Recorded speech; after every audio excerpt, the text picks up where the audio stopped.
is Sam, and this is Max. We're with Plains on the Prairie, and welcome to our eighth episode of the podcast. This is going to be pretty much an update episode. We haven't done one since April or May of this year. It's been a while. It's been a while. That one was it about the Avenger ditching, I believe. Yeah, like our update. Yeah, and I guess to update on that, I heard they've started some restoration updates, just kind of assessing damage and stuff like that. But we've had a busy summer, kind of busy outside of the podcast, unfortunately, just kind of how things go. That's how it is. If you follow our Facebook or Instagram, we've posted some updates of just things we've seen and things we've gotten to, but just didn't have time to record, unfortunately, just due to other circumstances. But so we did a few fly-ins together. Got some contacts and stuff for potential interviews for hangar visits. I felt like that's a good series that we just launched. That hangar was awesome. So we had a buddy, Ryan Meyer from Fargo, or he's originally from Alexandria. He has a Luscombe 8A, and we'll put the video link in the podcast description and the YouTube description if you're watching here on YouTube. And so that was a fun video to make. We got to just kind of talk airplanes for a while just before the video, and we always do. He's an airport bum like me, so then we got to play around in his airplane for a while on a few different occasions, just get some different angles, flew formation. It was really nice. It was cool. Hopefully we can kind of continue that trend. Got a couple potential ones lined up. And so cool. So then you're doing quite a bit here at the museum. Unfortunately you guys can't see it, but we've rearranged the hangar, so we got the F4 back in, P51, which is coming in later, probably over the winter. We'll put a video out. We just actually had the restoration. The L39 right behind us, completely redetailed. So it's been cleaned, it's been freshened up, looks brand new, basically. So that'll be coming also this winter. We have a lot of content that we can still use from the Air Museum here, and I think we're both really excited to get those videos out. Plus, we have a few others in Hangar 2 that I know a lot of you early war warbird fans will really enjoy. So I think we'll have a good winter here. Absolutely. I mean, we're both going to be slowing down in schedules, and as you guys saw last winter, if you've been following us along for the last year or so, since we started, most of our stuff came out during the winter, pretty much when until it was colder. Colder. Flight instructor here, and busy museum guy, so it's kind of a seasonal jobs in a way. I mean, both be working, but a lot more time on our hands. So so you guys just make sure to let us know what you'd like to see from our content, whether it's Air Museum stuff. Got some restoration projects out there that we can definitely film it. We had the BT-13 video that we launched about, was that 2 months ago or so, month and a half, and I felt like that was kind of cool just to dig into it. And there's a couple people who contribute to that project, so we'll get them on. The Stinson project, you may have seen on our story that we posted on Instagram.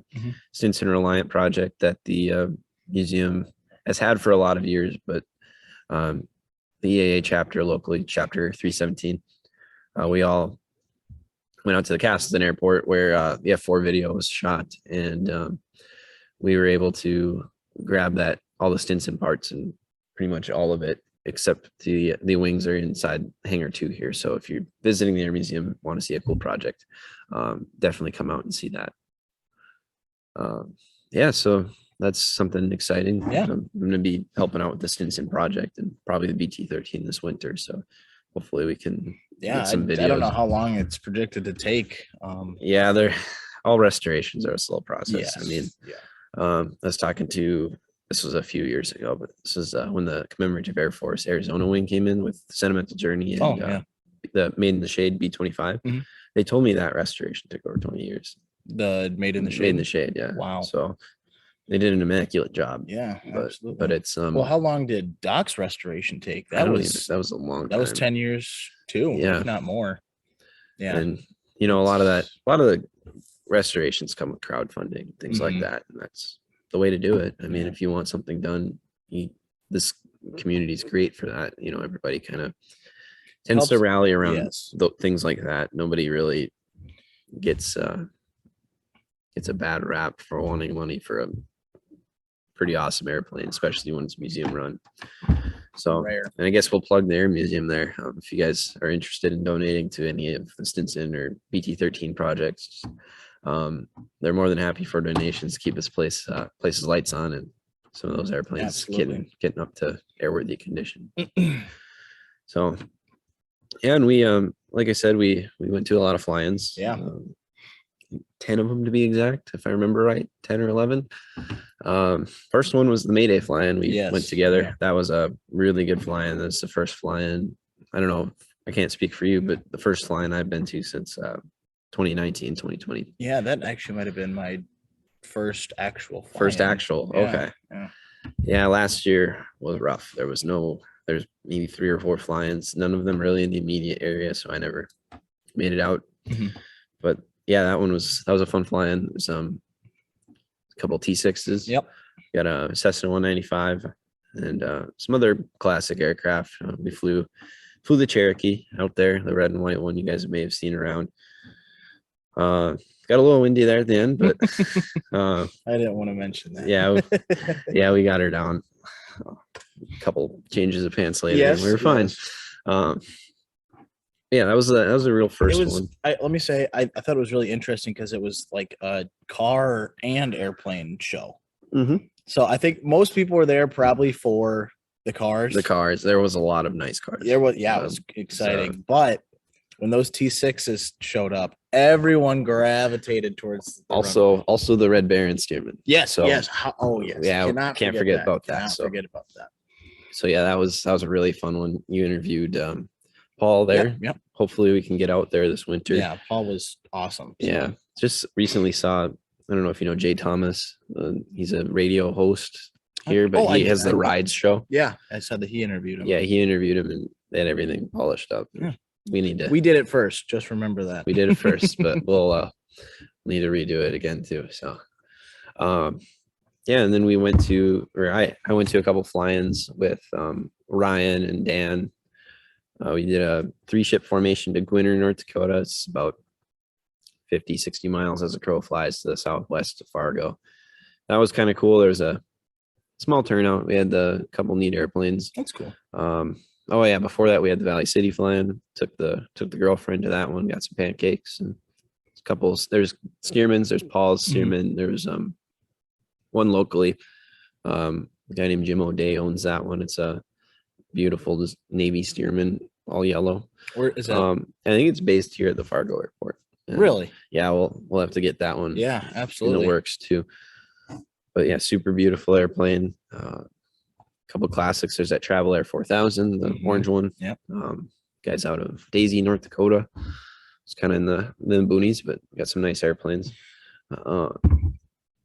Yeah, and then Gwinner, the same day as that, we ended up picking up a friend along the way, just another airplane. So 4 of us flew to Detroit Lakes from Gwinner, 2 RVs, RV4s, and then the Luscombe, and then me and the Cherokee. And we had to slow down for Ryan. We went 80 miles an hour to Detroit Lakes. So that was stall warning.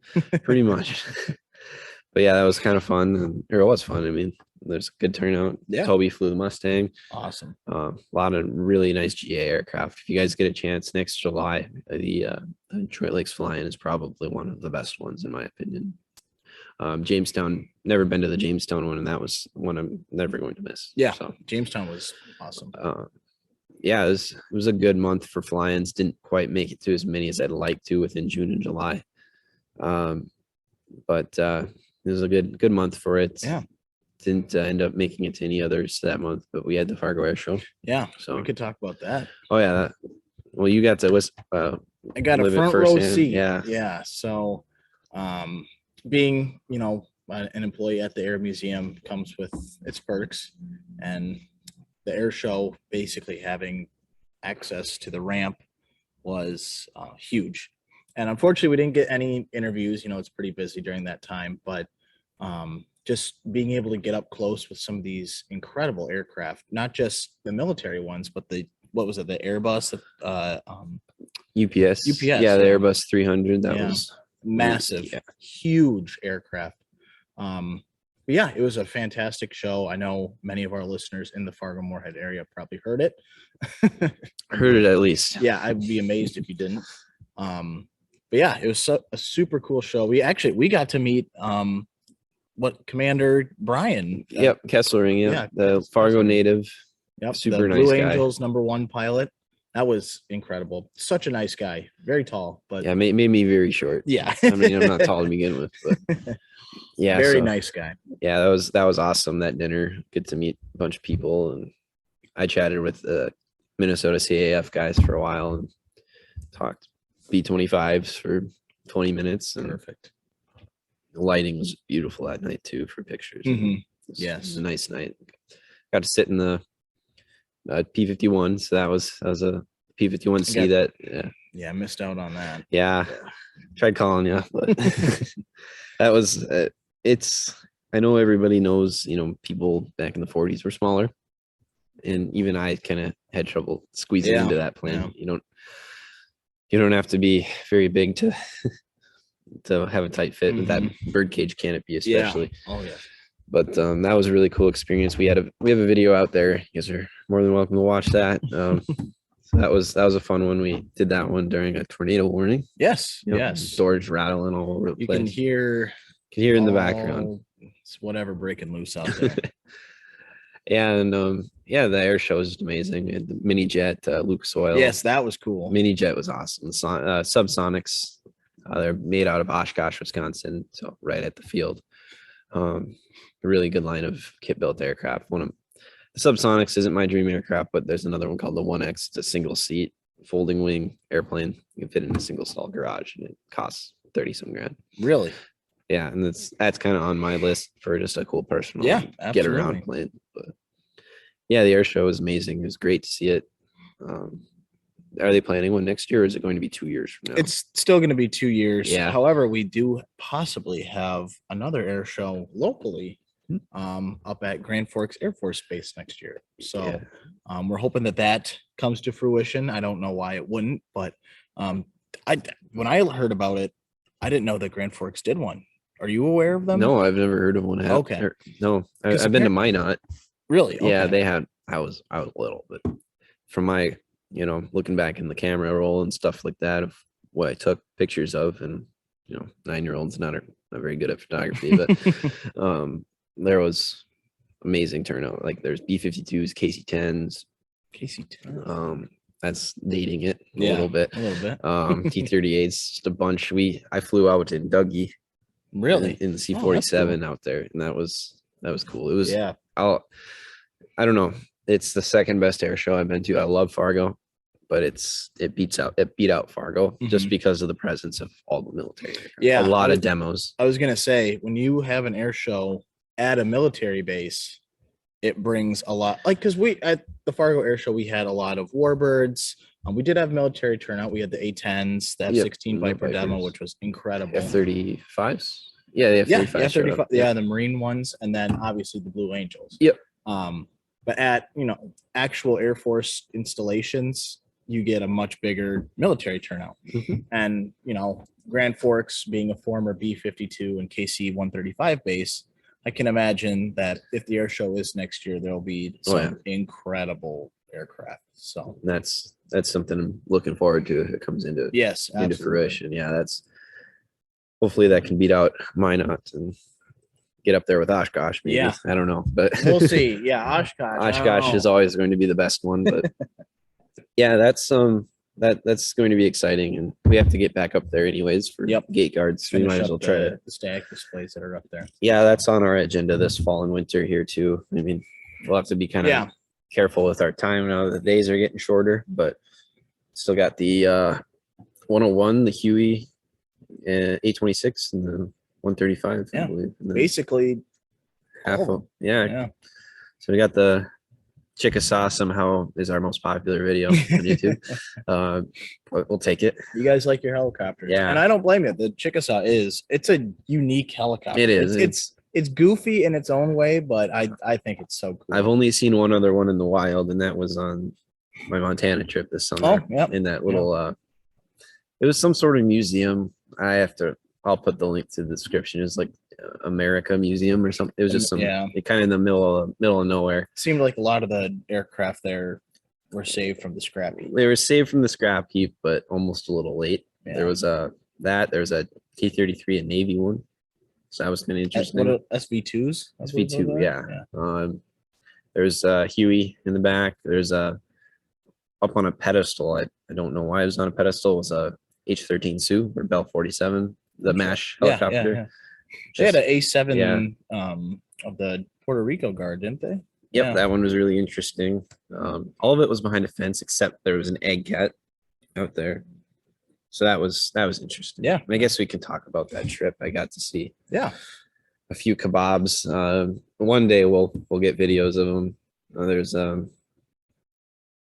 hopefully next year. Yeah, it's on the list. I'll be traveling out to Idaho for my brother's wedding. So drive out, see what we can find. Yep, you got the Scorpion. You said yes. Was that the only one to fire? We're hoping to see this in Montana, but they have an F-89J.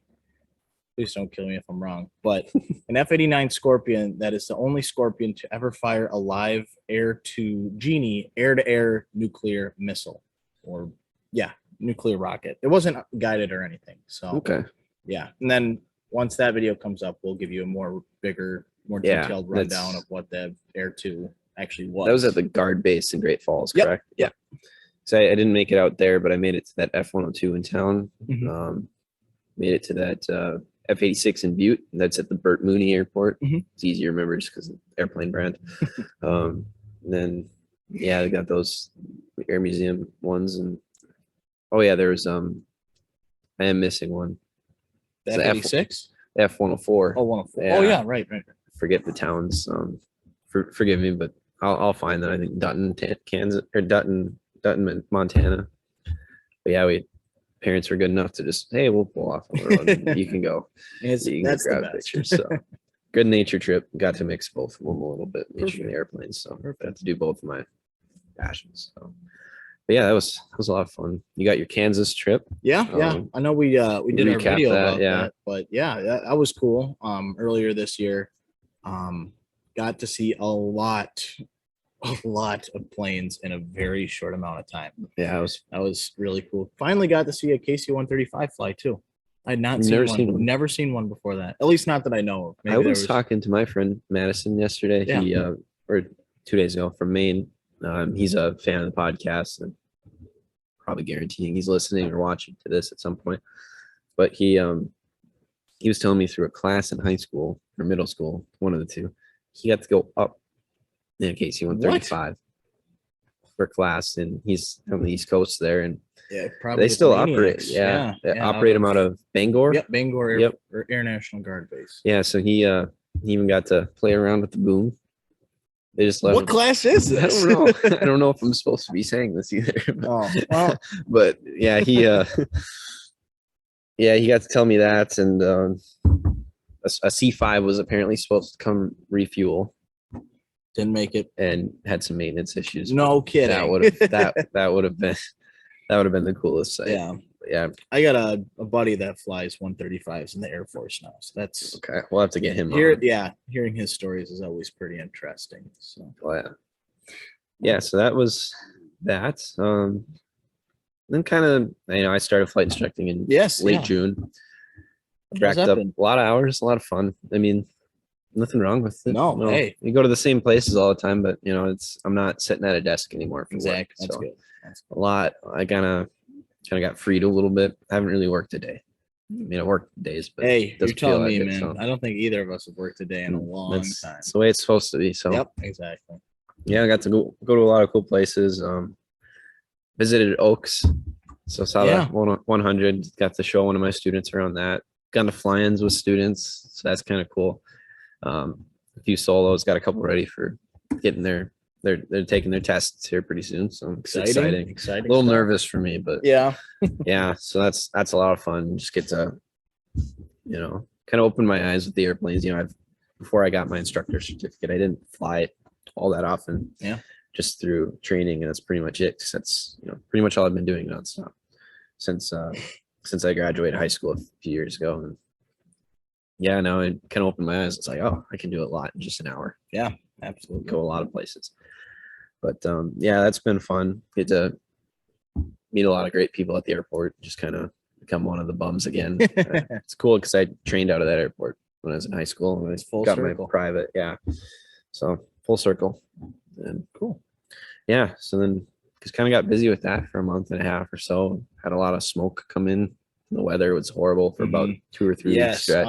I remember that. Even during during the air show. During the air show, yeah, around that time. I know here at the museum there was talk from the committee that it was a little. They might not even perform, or they would have to do it lower level. Yeah, because even they were having issues with the smoke. Well, when you're going a lot faster, yeah, you need a little bit more visibility. Mm-hmm. Well, and what they're doing, I would want visibility. Yeah, absolutely. But yeah, that was a bummer. Missed a couple fly-ins for that and some other weather. But yeah, I think the next fly-in was Hillsboro. It was a Wednesday fly-in. It's kind of interesting, but really good turnout. I was really surprised. On a Wednesday. Yeah, on a Wednesday. That's wild. Got at least 20 airplanes. There was a couple sets in the 337s, the O2 civilian version. It's mosquito spray out there. I never knew they were based there, so I got to see those. It was pretty interesting. Those are the push pull? Yep, the push pull. Really? Yeah, the center, the multi-engine plane. Like if you get your multi-engine rating in that airplane, it does not count for any other airplane because it's just down the center. Yeah.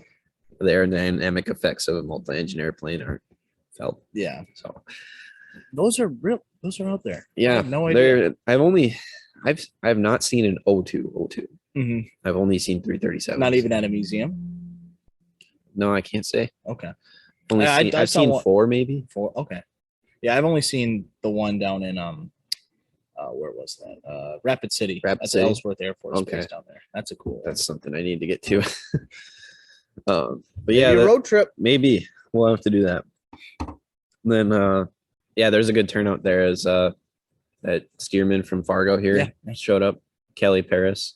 I think that's how you say his name. I think so. Yeah, he volunteers here at the museum, and he owns a Harvard that's stored here and there.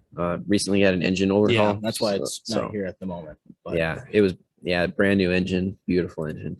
When that comes back, we have to do a video on that one. That one's cool. That one's one of my. I like the Canadian Harvard. Yes, I think we're both more partial. Yeah, and then that the authentic mark. Yeah, then that South African one. Yep, that was a cool one. Unfortunately, the owner passed away in an accident this summer, but cool airplane and nice guy. I got to meet him. So. I found out that that's a combat vet. Oh, it is? Yeah. So I was told by several friends of mine who actually talked with him in more detail than we were able to at the Jamestown fly-in. They ran into him another time this summer before he passed away. And he said that T6 got combat time at the very end of World War II because it had machine guns mounted on it. Really? And it flew somehow flew patrol missions in Japan just like after the signing, because it's a SNJ if I remember correctly. Okay. So it didn't fly off of carriers, but it was in Japan like during the surrender negotiations. And since it had guns on it and was flying over enemy airspace, it counted as combat time. Okay. And then after the war, it was sold to the South African government. And then that's where it saw more combat. Yeah. Yeah. I'd imagine. If you look, I was told, I didn't see them during the podcast or when we were at Jamestown, but apparently there are patches where it had been hit by enemy ground. It isn't the most cosmetic, like it's not pristine. No, it's not going to win any air show. It's beautiful awards in its own way. The orange alone. The orange flash. That's the South African. If you guys know what we're talking about, look it up. If you don't, South African. They Harvard are T6. Stunning. Beautiful. That you could see that orange from a couple miles away. It looked like it pops. And I'm as some of you know, I build model airplanes. It's a side hobby, mostly a winter hobby. And that one's on the list to build. I'm going to build it kind of in honor of him with Mike Gunya. Yep. And it's going to be cool. Get some custom decals ordered. Waiting on them still, but yeah, that's going to be cool. Probably just put it here in the museum, take my time on it. We should also mention there was the other T6 there that was in the markings of Air Training Command from probably the late, I'd say, World War II era to the 1950s. The T6 was in service for a number of years, even after the war. A lot of Air Guard units used it as trainers or mock adversaries or hacks, or just used them for, flying to, Bismarck to get a cup of coffee or something like that. Pretty much. That's what it's used for now. Yeah. But no, I think I've told you about this, but I love T6s because there is just such a wide variety of the ones that you're going to see. The markings are endless. Yes. I just found out there's an Iowa Air National Guard T6 down in Florida. Yeah, I saw that. And I was like, Sam, this is now my new favorite T6. Gotta go to Florida for it. Yep. Yeah. It's awesome. So cool. Yeah. And then there's another T6 locally, I guess. Fast forward this September, there's the Castleton flying. Yeah. Really windy day. You were there for the morning. I was there that morning, and then I ducked out for a while and then came back in the evening for the dinner. But someone there has been working on a T6 for many years. It's an Air Force post-war colors. Posted on our Instagram, I think Facebook too. And that one's almost done. It's had an engine run and it's almost ready. Yeah, it's a beautiful airplane. We're gonna hopefully. The guy wanted to wait till it's done. Oh, you talked? Okay. Yeah, I talked to him at the flying. He said this winter he'd be more than happy to interview with him with us. And he's got a old Cub special. Basically, it's a Piper Cub, put a bigger engine on it. Cool. And another beautiful classic airplane that would be a cool one to get into. Another hangar visit. But yeah, and then we got Bob Miller out there. We'll have to try out. Yeah. So that was cool. That was a cool flying though. There's a Stearman flying around that morning. That guy would be a good one. Dusty Larson, he was on that J. Thomas thing too. Oh, he got to go up in it. So that might be something. So Castleton is just full of cool airplanes. And it's a special airport. Yeah, it's cool. Do a lot of my flying there, and get to know some people after doing 500 landings this summer there. So. Yeah. But yeah, cool flying there, and the big one, the one I wish I would have, or one day we'll fly into, but usually I have a fishing trip that lines up during it. It's the Jerry Beck Memorial flying in Battle Lake. So Battle Lake is kind of Fergus, Perham, kind of in that lakes country area. Beautiful airport. It's a private runway, open to the public though. I think if you call ahead, this is what I was told, if you call ahead at a decent time, you'll get in. Okay. And it's just a cool airport. You feel like you're flashback into the 40s. Grass strip. Some of the hangars are the open concept hangars with no door. Kind of sad for the airplanes that are in there, but there's the rustic feel to it. It's very rustic, and no shortage of warbirds ever. No. Ed Newberg and Jay flew out with Gator out in the Spartan. So that was cool.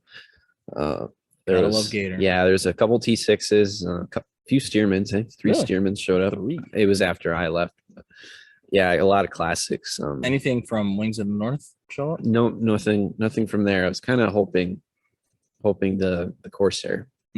But I know they're going through their struggles right now with the museum, and that's really sad to see. It's unfortunate. Yeah, because that's a nice collection. It is. But that was an amazing flying. I love that one. Always lines up during my fishing trip. But got to see my grandpa's old pit special.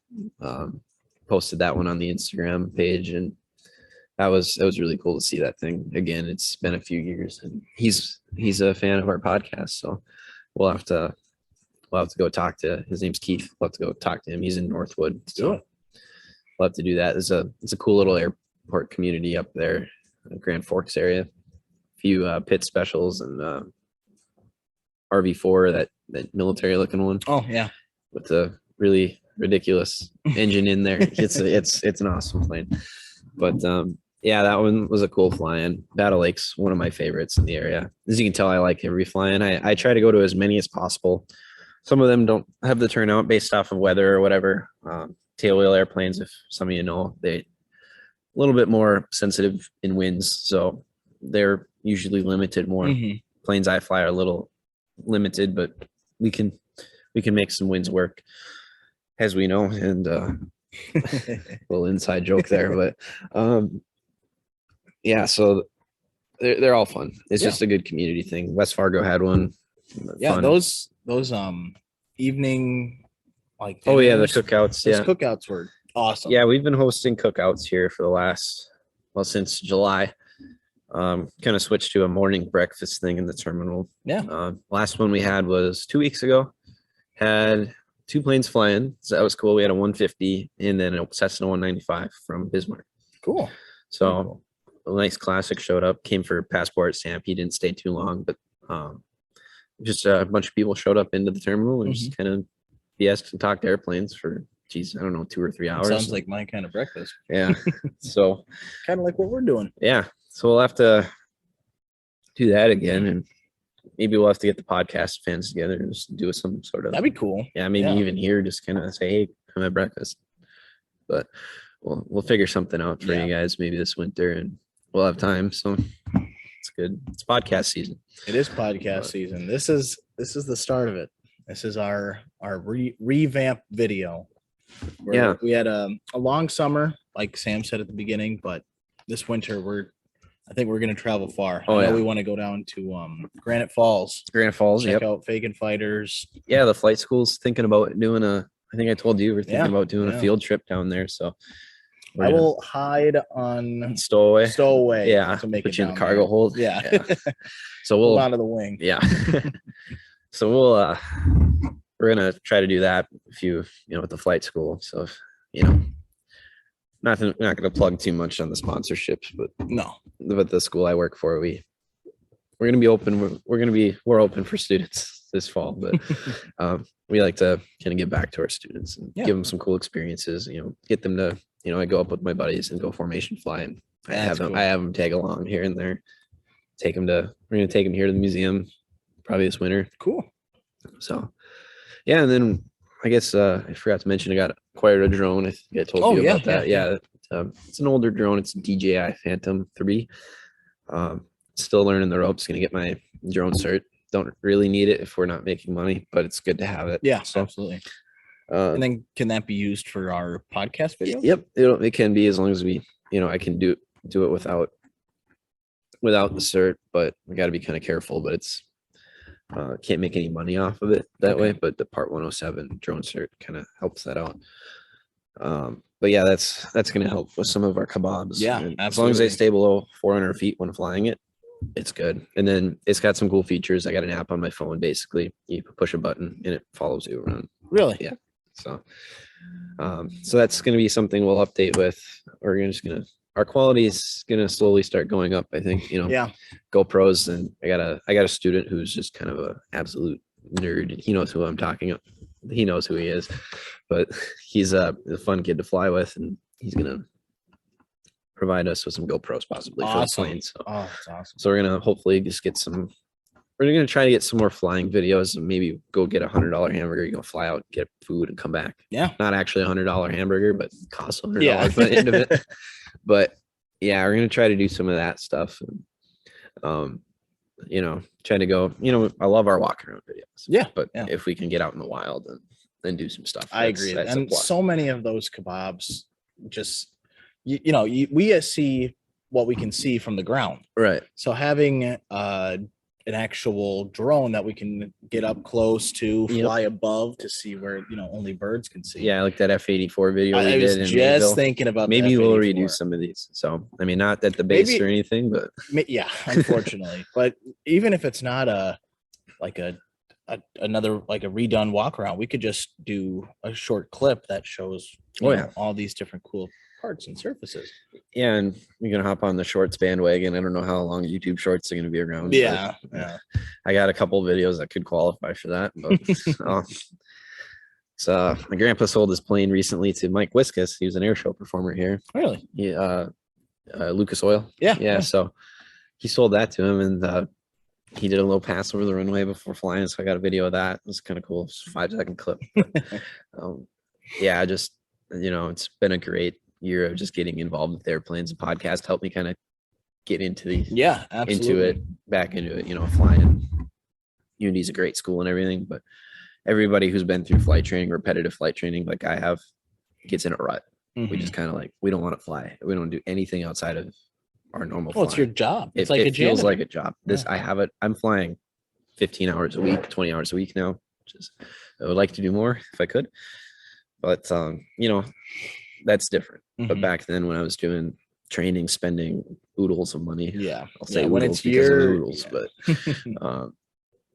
it turned into work, and COVID break happened. Didn't want to, didn't really want to fly that much. And then I was just like, why don't we get the podcast from it? Yeah, there you go. So we got that, and kind of helped me back out. So it's good to get back in the saddle. Got me reconnected to this place. So that was cool. There you go. So I think we're gonna have a good winter here. I agree. Get some videos out, and your items from the archives thing's really cool. Yes, so, always good to see. Even the little stuff here at the museum, all of it kind of was donated for a reason. It all deserves a little bit of attention. I agree. Yeah, well, I know we really enjoy doing it. I don't know if you guys are aware, but on the Fargo Air Museum Instagram page and YouTube now, we've started posting a short weekly segment called Items from the Archives, where I go into our archive room, if you want to call it that, storage closet, and pull out either one or two, a couple artifacts that I either find interesting, or if they relate to like a certain topic that's going on today, or in aviation history, I'll take them out and share them. I know a couple weeks ago I did a flight log book from the very end of World War II, and the owner of it, or the guy whose flight log book it was, actually shot down, I know for sure, one Japanese airplane. I'm unsure if it were any more, but was that the Hellcat pilot? Yes, it was. Okay. Yep. From the last 3 months of World War II. So just reading his logbook, seeing all these different entries, and then seeing what he commented on, I'm like, oh my gosh, crazy. This guy was busy. Yeah, it's crazy. And I learned stuff along the way. Before that, I know what flight logbooks are, but I was like, oh, it's just people like time, yada yada yada. But it's different when it's a flight logbook of a guy that's flying in combat. Right. So that was really interesting. And then you find things that are just incredible. We found like a 90-year-old flight certificate from a naval aviator that had joined the Navy before World War II. That was cool. That's crazy. I think it was 1936. Wow. I would have liked to. If I were to pick a time to fly, it would have been pre-war U.S. Yeah, I love the marking. There's pop, as you know. I'm a very visible. I'm a pre-war nerd. Yes, golden age guy right here. No, those flight logs. I mean, it kind of, when I worked here, looking through the archives, we had you've seen it probably, the B-29 gunner manual and logbook. It's just, it kind of pops out to you. You think even like the like the people who are into World War II history and things like that, but not like way invested. Some people, I found myself not even realizing this until I read that book. I read through that manual and logbook, and it kind of stuck out to me. I was like, that war was not over until it was over. It was busy. It wasn't. I know the West, or the European theater was kind of the same, but in a way it was the Japanese, they fought to the end. Yes. Planes, shooting down planes the last day of the war. It's just kind of makes you realize that war was not over till it was over. No winding down. So yeah, crazy. But yeah, that's crazy stuff. You never know what you're gonna find in the archives. No, and that's what I love. It's the spirit of discovery. We have shared things from a Blue Angels uniform to what? We had an engine. Mugs. Yeah, an engine. Yeah, we had an actual engine, and then we had 3 beer mugs, or 5, which is crazy. Yeah, but beer mugs at an air museum. It's whatever. That's a good. That's where I want to find my beer mugs. Yeah, so that's exciting to see. Any scoop on the latest one, or are you just gonna? Well, it depends. We also do our Tuesday trivia every Tuesday. Tomorrow. So tomorrow. And then I like to kind of have it relate to that, but we'll see. I don't know if there's any big major aviation events that went on to this week. And I've been thinking about restarting this day in aviation history thing on the podcast page and the story. Yeah. I'm less busy now. I might just try to stick on it. Yeah, there you go. I wish they had a story. Do they have a story draft feature on Instagram? I'm kind of a boomer from technology. I don't think they have a story draft that you can like come back to. I know they have posts, but I don't think they have a story. So it'd be kind of cool just to have them all drafted. Yeah. Instead of forgetting. But yeah, it's kind of cool to see what flew that day, for the first time. Yeah, I use a website like thisdayinaviationhistory.com or something like that. And they're really good about telling you what happened. Like I learned stuff. However, I was a little bummed. Our last Trivia Tuesday, I focused on the rollout of the last B-52 on the last Tuesday, and they didn't mention it, but that was also the day the P-51 Mustang took its first flight. Oh, that's bigger. I know. Yeah, and I was like, how do you? I've noticed that was great, but I've noticed they've like one day. It seems like some days there's nothing. There's airplanes. They're not significant in the grand scheme of things as opposed to like a Mustang or something like that. I mean, they're still significant in their own right. But some days you'll have a Corsair, a P-40, just big names flying on the same day as something else that you're like, oh, I want to talk about that. Mm-hmm. Gotta wait till next year. Yep. But, a whole year. But yeah, that's kind of what I've noticed. Mm-hmm. It's a great website. Obviously, they're not sponsoring us, but no. I mean, it's someone puts the time into it. Yeah, hey, someone does. Good for them. Yeah, kind of like your daily slide posts. I'm going to the bathroom and there you go. Hop on. And let's see what happened today. So yeah, but yeah, we have some exciting things rolling in for you guys, and if you guys stuck around to the end, thank you. If you guys have something you'd like to share with us, we're always looking for interviews. We're looking for airplanes to feature. Yeah.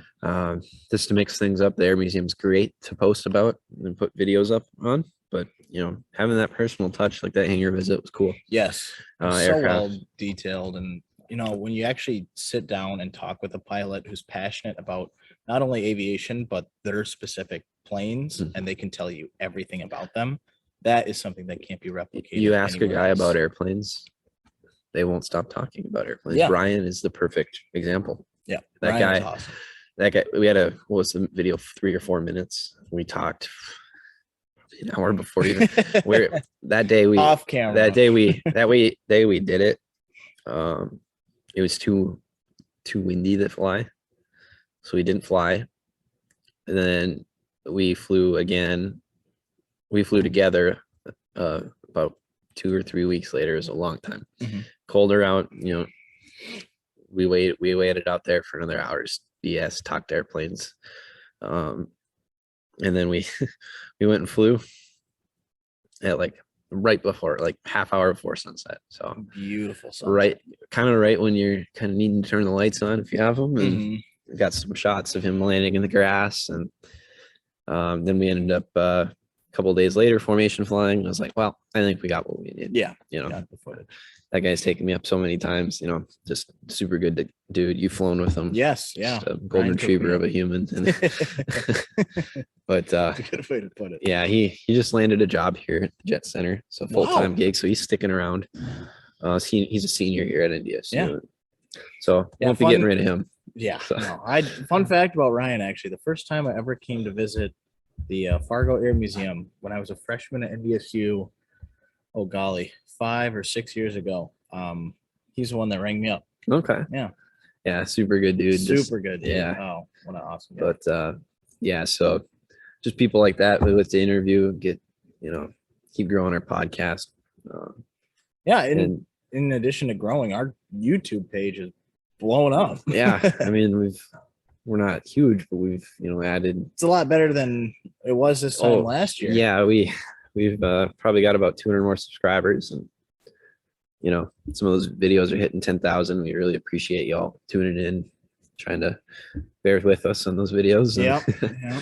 But it's more, it's more about the fun of, learning. Yeah. It's the discovery part of it. I love making the videos, but I like meeting the people. Exactly. It's more of the behind the camera outside. What we learn along the way. So that's kind of what we're in for.